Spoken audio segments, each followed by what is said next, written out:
परम पूज्य श्री महाराज जी के YouTube चैनल को सब्सक्राइब करें तथा पूज्य महाराज श्री जी की कथाओं को सर्वप्रथम देखने के लिए बेल आइकन दबाना ना भूलें। ध्यान सबसे श्रेष्ठ है। कुछ आप नहीं करते हैं तो पाठ कर लीजिए, और पाठ से भी अच्छा है जाप कर लीजिए, और जाप भी नहीं कर सकते हैं तो सबसे अच्छा है कि ध्यान कर लीजिए। प्रेम से कहिए श्री राधे।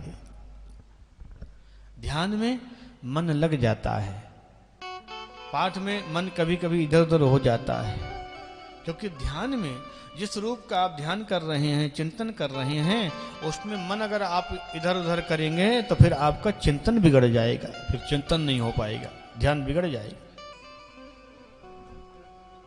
मानसिक पूजा करिए ध्यान के माध्यम से।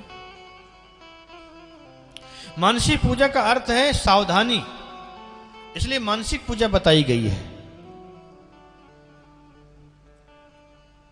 कि अगर आप पूजा नहीं कर सकते हैं, आसन पर बैठ करके भजन नहीं कर सकते हैं, तो मानसिक पूजा भी आप कर सकते हैं।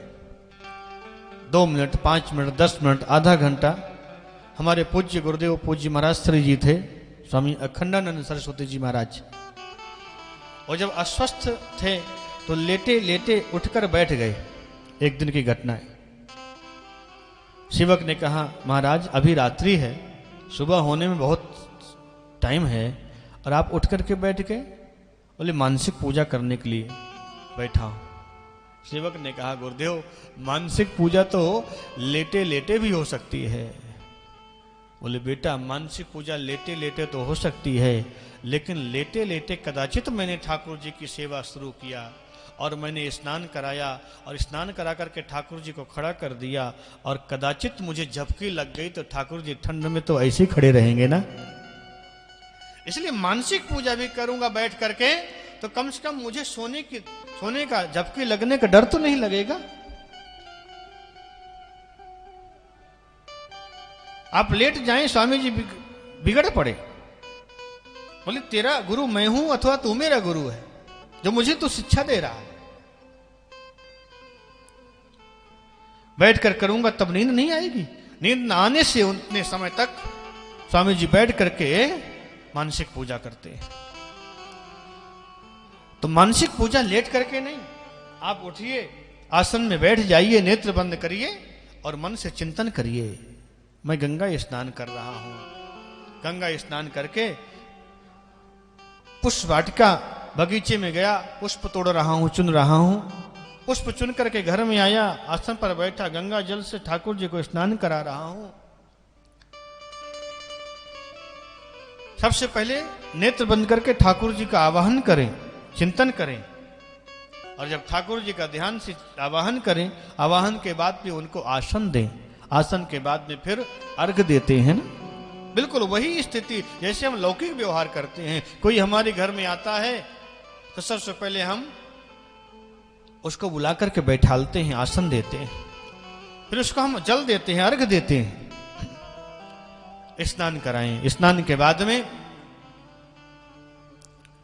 फिर वस्त्र पहनाएं, वस्त्र इत्यादि, यज्ञोपवीत इत्यादि, फिर जो भी आपके पास में है उस ठाकुर जी को एक एक वस्तु अर्पण करें, और इस प्रकार से संपूर्ण वस्तु अर्पण करने के बाद ठाकुर जी के चरणों में अपने आप को समर्पित कर दें। ये मानसिक पूजा है। और अगर ध्यान करते हैं तो ध्यान तो अद्भुत चीज है। ध्यान 2 प्रकार का होता है, सबीज और निर्बीज। सबीज ध्यान में कोई मूर्ति ध्यान में होती है, उनकी मानसिक पूजा हो रही हो या ध्यान हो रहा हो, उसे सबीज ध्यान कहते हैं। और निर्बीज ध्यान में कोई आकृति नहीं रहती, केवल ज्योति में ही रमण करना होता है, उसे निर्बीज ध्यान कहते हैं। सज्जनों, परमात्मा भगवान भोलेनाथ का 2 रूप है। निराकार रूप ही है भगवान शिव का, और भगवान भोलेनाथ का साकार रूप भी है। अन्य देवताओं का तो केवल एक ही रूप की पूजा होती है, साकार रूप की, लेकिन भगवान भोलेनाथ ऐसे देवता है, इनकी निराकार की भी पूजा होती है रूप की, और इनके साकार रूप की भी पूजा होती है। निराकार रूप इनका ज्योति रूप है, जो भक्त लोग, साधक लोग नेत्र बंद करके ज्योति का ध्यान करते हैं, ज्योति रूप का चिंतन करते हैं, ध्यान करते हैं,